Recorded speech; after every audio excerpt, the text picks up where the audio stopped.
Welcome to 10,000 Women, 10,000 Stages.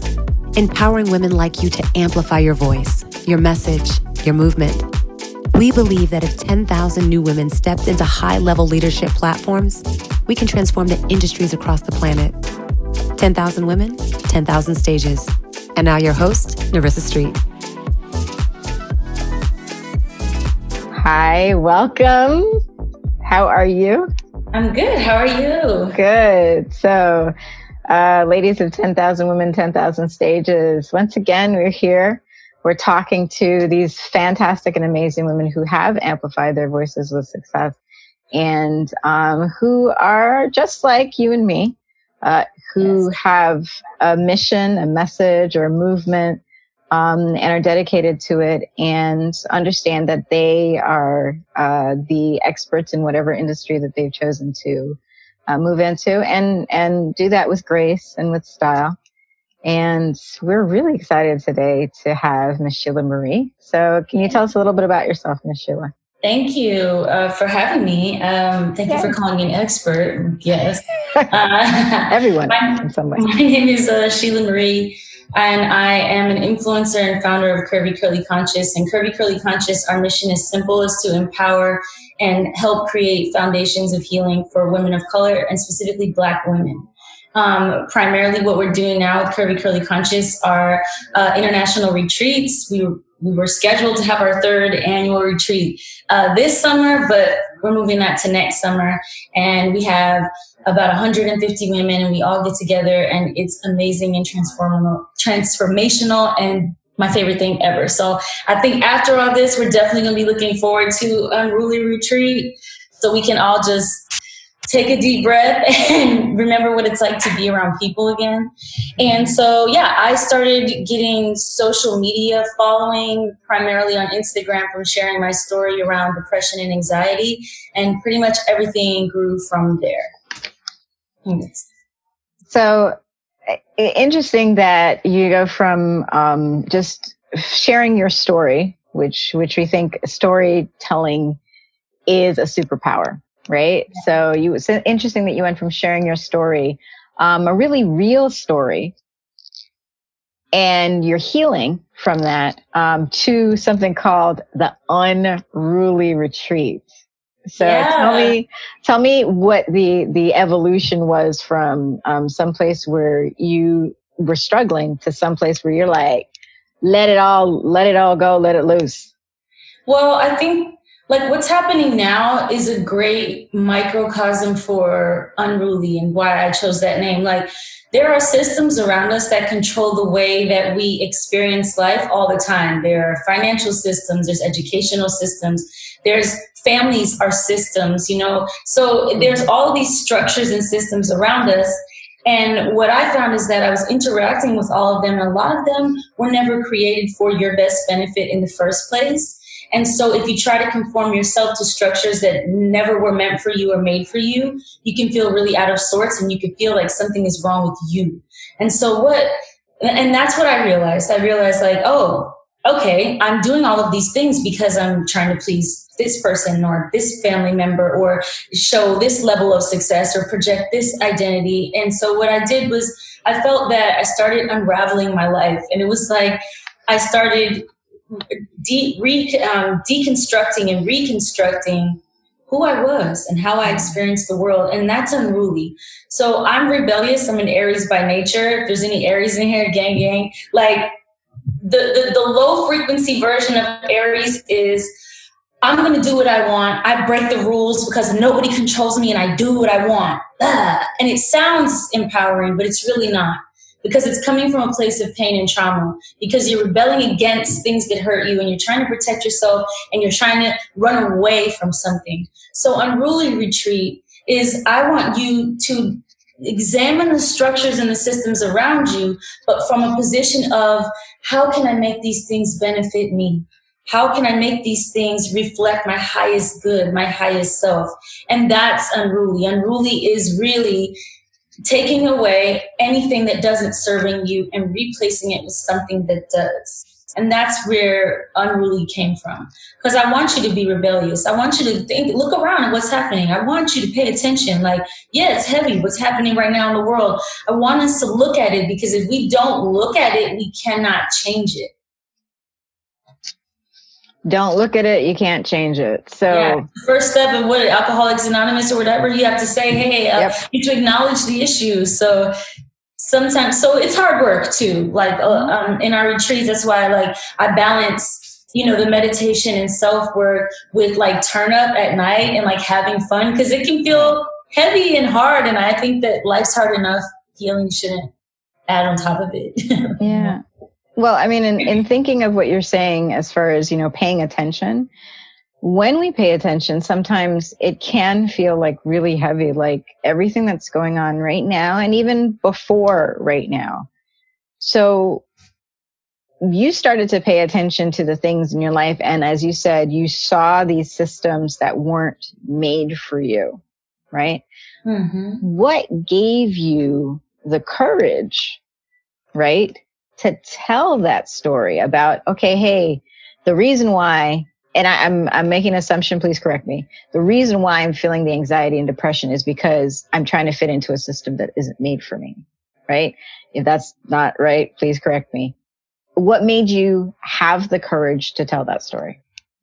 Well, you said it in the beginning of this, is that, Storytelling is the basic blocks of humanity, of how we construct our identities, and, oral storytelling, that's how we pass down culture and behavior and ways of being. Storytelling is the basic building block of our experience. The stories that we hear about the world, the stories that we accept about the world, the stories that we hear about ourselves, and the stories we accept about ourselves. And so what I found was that if I told my story, what I did on a spiritual level was invite a higher level of acceptance for the story in its entirety. Secrets do keep us sick. And sometimes keeping things, not all the time, because I'm a sharer. Not everybody is naturally a sharer, but sometimes sharing is healing, and it also releases shame.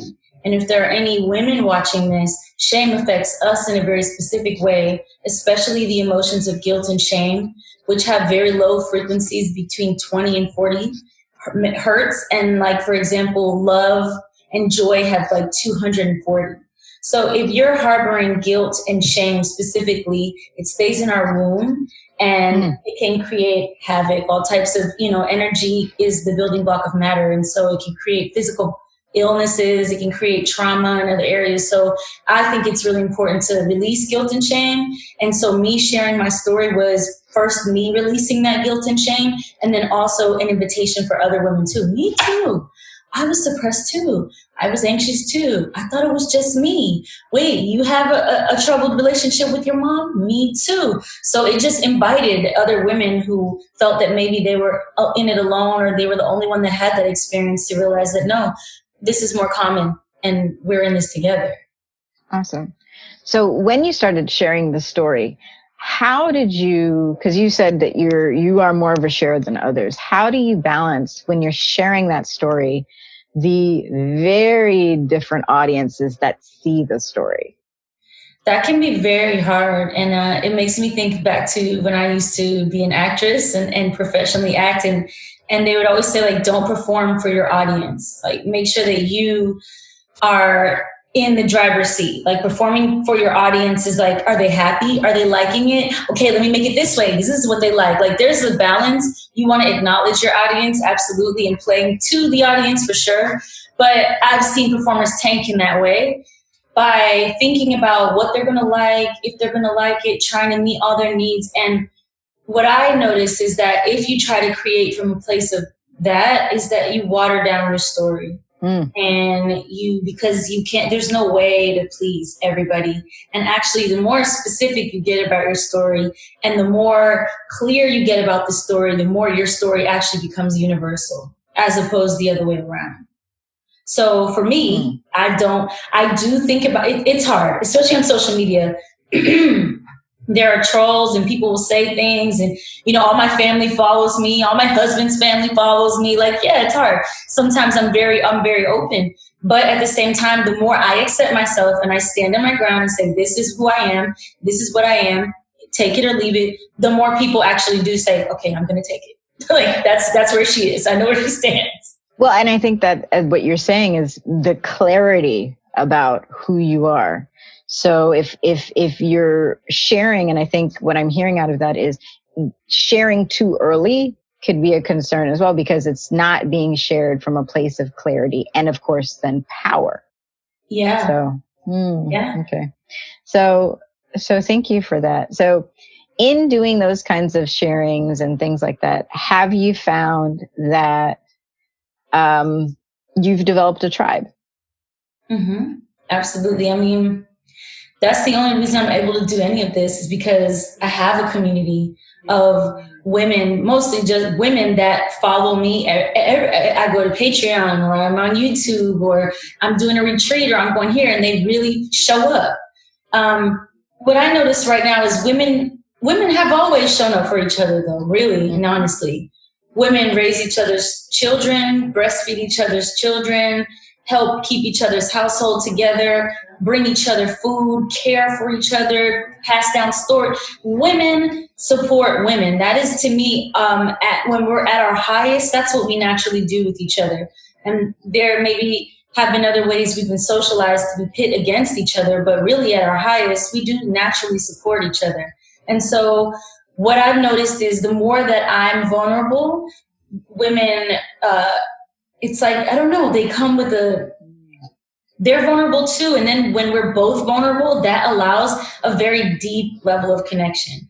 So I say all the time, like, I have right around now, maybe almost 400,000 followers on Instagram, right? I have more followers elsewhere, but that's not really a lot. It sounds like a lot, but in the Instagram space, it's not a lot. Like, they're like, do you have 10 mil? Do you have, like, these are, brands want numbers. So what I noticed, though, is that I can turn my numbers more readily into something tangible outside of Instagram. Oh no, sorry, the oven wasn't on with my banana bread? Yes, it was. My husband just texted me. I told him, take my banana bread out the vibe. Okay, well, I guess he'll have to figure it out. I hope his intuition kicks in there. But like, and that's good too, because you're balancing your life, your work with your relationship, which is great. Okay, yeah, exactly right. I'm like, I'm having an interview, so please, I put a timer on his phone. Just take the banana bread out. Shout out to you for following directions. But that's okay. So slight tangent, because he's now in the space. If you don't yet follow Shelah Marie, when you're listening to this or watching this, you need to follow her, because the love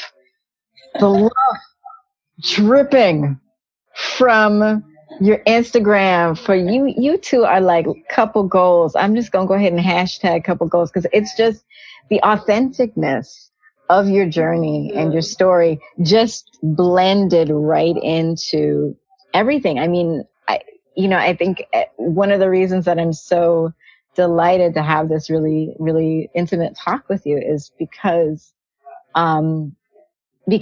what I'm hearing and interacting with here is exactly the same thing I see, on a deeper level in public. And I want to encourage my listeners that it's absolutely okay to be authentic online. That's exactly what I was just saying. Like people might have more numbers, but they can't translate it to anything outside of Instagram, because their followers aren't there for any compelling reason.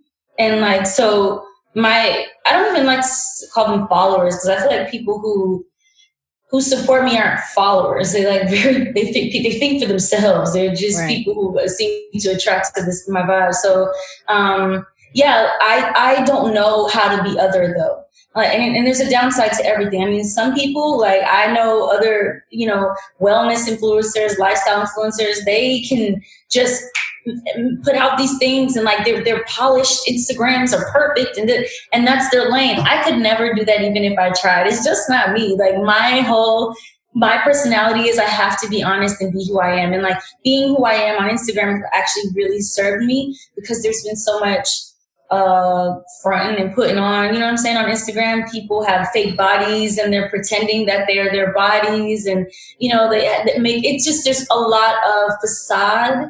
And so somebody coming and say, hey, this is what my body really looks like. Hey, my relationship isn't perfect, but we're in it together. Hey, this, hey, whatever. It's really been, people like always say to me, it's a breath of fresh air. And also, you know, sharing about my husband, because, you know, my husband's a rapper. And so you're used to seeing rappers in situations where they either are with non-Black women or they're like have really toxic situations. And so I've shared openly about having a really good relationship with the mother of his children and having a great relationship with his children. I'm a bonus mom, and I consider us all a network. Like we all work together. And so just sharing stuff like that, I think too, people are like, finally, they don't have any drama. Yes.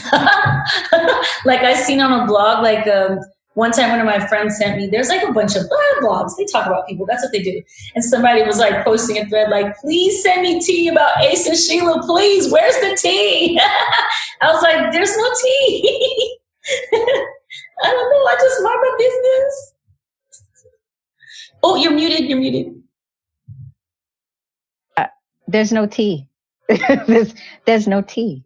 There is no tea. And so that's the thing as well. Like, there is a conversation, it's just a conversation that started in I have a private group for 10,000 women.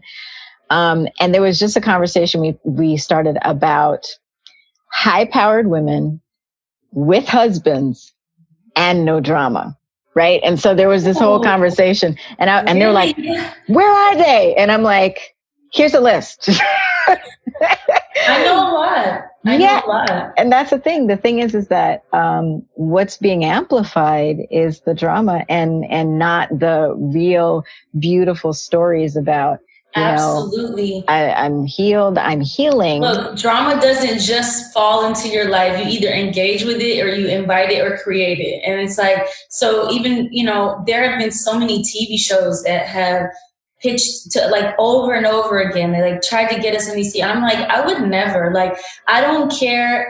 I do care. Celebrity, money, all of that. Like, it takes a backseat to my spiritual progression and growth and to my community. And they come first. And y'all not going to have me up in here tearing my marriage apart for somebody laughs or somebody ratings, honey. It's not going to happen. Nope. No amount of money or fame is worth that. Period. You know what? You gonna snap that finger at? Let me tell you something. What? See, but this is it. That we need to understand that not every stage is our stage. Oh, please say that again. Not every stage is our stage. You need to know if, again, as you said, you are not going to sacrifice the things that are important to you. You know, your spiritual growth, the sanity of your household for a stage that will change. They had one reality show and now there's another one and then there's another one. They just recycle the names, recycle the people. That's it. And leave the debris of people's lives in the wake. Yeah. No. Yeah, they're having real marriages, real kids, real divorce, real hurt, real pain. And you're right. They just, okay, bye, we're done. And I'm like, that's not worth it. Now there's a amazing show that was on Lifetime, and unfortunately it got canceled. But it was a show on Lifetime, and I think it was called Unreal. And it was about the background of the reality TV show. And it was that sounds so good. Was it good? It was so good. It revealed. Look it up later tonight. You have to. And it was a show. So it was a dramatic show, but it revealed like the picking of the psychologists and how the psychologists picked certain cast members and created the drama and fed the drama to the. You have to see this show. That's so sinister.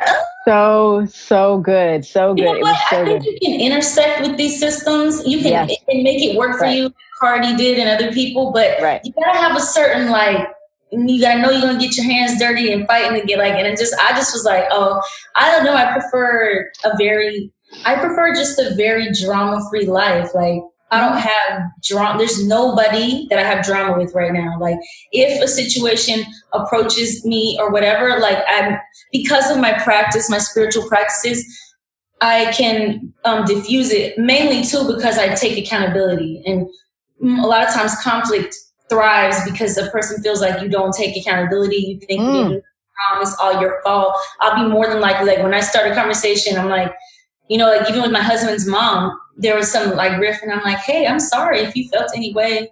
I'm sorry if I did it, and then start the conversation. After that, they're like, oh, well, you know what I mean? That's all they need. It was just an acknowledgement. You know what I'm saying? That's it. So speaking of, what are the practices? You said that there's some practices that you do. What are some practices that you do to keep yourself grounded from a very public life? So I'm going to keep it simple, and I'm going to say I really do try as much as possible to follow the principles in the 4 agreements, which are, let's see, don't take anything personal, Right. which is like, that's a main one, but a hard one. And the don't take anything personal has been like a foundation in me healing my relationship with my mom and realizing that even though that they're your mother, it doesn't mean that they're educated on certain things, emotional literacy. It doesn't mean that they know how to love. It doesn't mean that they were ever taught. It doesn't mean that they had the time or the space. Like, it just means that they were your mom. And, you know, and just like being like, well, I'm not going to take all of those things on like I did something wrong personally. Be impeccable with your word. Do you know the 4 agreements? I know don't make assumptions is one of them. Don't make assumptions. That's a big one for me. Correct. And there's one more. Always do your best. Always do your best. Always do your best. Yes, yes, yes. Like 4 times back here. I'm like, maybe I just need to pick it up again. That's all right. I needed to hear that as well. So yeah. But really like that, don't take anything personal. So like those like simple principles, because I feel like I do a lot of things. I'm just trying to keep it simple. That, and I have a meditation practice. And so my meditation practice is very varied. Like, I try different things depending on what I need, but it's really at the foundation. I use meditation to get to know myself more and spend time with myself and ask myself, how do I feel about something? And why do I feel like that? And so I use it to have conversations with people spiritually before even ever having a real conversation, not real, but a third dimensional. You know, I use it for a lot of things, but I'm going to say my meditation practice, because I came from having severe anxiety, like anxiety in the car, driving, and always like severe and not being able to sleep, nightmares, and depression, suicidal thoughts, all of that. So my meditation practice has been like foundational in me being able to live a peaceful and a happy life. Wow. It's life and death for me, because the opposite is dark. Right. Well, thank you for sharing that. I really appreciate that. I think people feel like, once you get to a certain place that the practices stop, like you don't need to continue. And the fact that you're continuing to do this is I've been doing it for my whole life. It's like there's levels. It's like an onion. So you heal this thing, but there's another aspect of it that maybe you can go and heal. And okay, well, there's always higher to me. Like you could be, you know what I mean? Like there are monks and people who are seriously meditated people that there have been studies that they go into a city and only one heavily meditated monk in the city they were studying this. It was like a few studies, and they dropped crime rates of the whole city. Like they changed the whole frequency and vibration of a city with one person that was practicing transcendental meditation technique. And so it's like, to me, it's life and death for me on a personal level, but it's also life and death for me on a level of our human species. And I know this is like very high spiritual, but to me, I think more than ever, what we're seeing is like we're very linked. We can see this now through the virus, how much we are in this together, how much we need each other to all survive. And so for me, raising the collective vibration is paramount, because we deserve better than what we're living. We deserve better. as humans, individually and collectively. We do not deserve to live the way that we're living right now. Whew, that's deep. And it starts with us, because nobody's going to come save us. Like, we can't. The government, obviously, like, you know what I'm saying? The only way to do it is to create the peace within you. And it sounds so cheesy and so like Hallmark greeting card, but it is absolutely true. Like, if I want to see kind government, if I want to see an honest government, if I want to see a strong government, I have to be kind, honest, and strong with myself. And so if you want people to care about you, if you want someone to love you and accept you, like, the only way is loving and accepting yourself. Really, whatever we're seeing around us are only holograms and projections of what's going on in our inner world. And so what I see around me now tells me that there are millions of us right now who are always moving around with a lot of fear, with a lot of anger, with upset, with sickness. And it's always there. And now we're just seeing it in a more physical level, but we wouldn't be seeing it in a physical level if it first wasn't happening in our inner worlds. Wow. So then what's next? So as you are somebody who, right in your world and in your community, as many of us who are listening to this right now we're in our communities, we feel a sense of urgency for something. Like, there's something that we need. Some of us are really excited about working with children. Some of us want to work with the elders. Some of us are LGBTQ activists. Some of us are people who work with other women. Some of us work to transform the mindset of men. Some of us work for animals. Some of us just have our businesses and we want our businesses to thrive. So where you are, right where you are with your community, what are you doing with this knowledge that this is what we're seeing in front of us? Yes. So I did a whole series on Instagram, and there's a whole list I could think of things. Like, I have advocacy things, but I'm going to keep it on a personal level. What I think is the most productive thing we could be doing now is actually paying attention to how we're feeling and what is happening around us. So a lot of us have been distracted from self-sabotaging behaviors, toxic relationships, ways that we're really being toxic with ourselves, ways that we're not in our flow, in alignment with who we are and what we want.